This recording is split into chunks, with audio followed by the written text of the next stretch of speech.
Thôi chừng thế em. Ra cái này.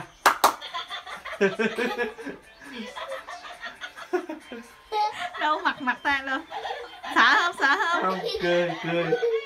Cười.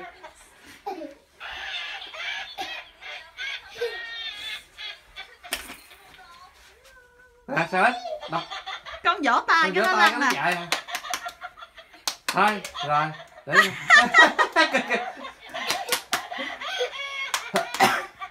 Ê, con để em làm, Nó hồi nó ngừng lại con để mặt tay vỗ tay vô. Để vỗ tay.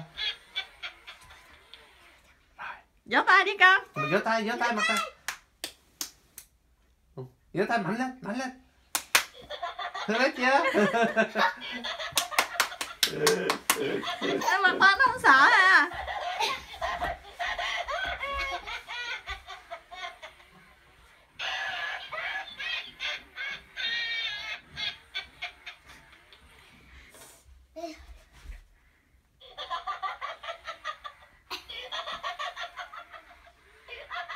Đó, đặt tên cho con chó đó đi.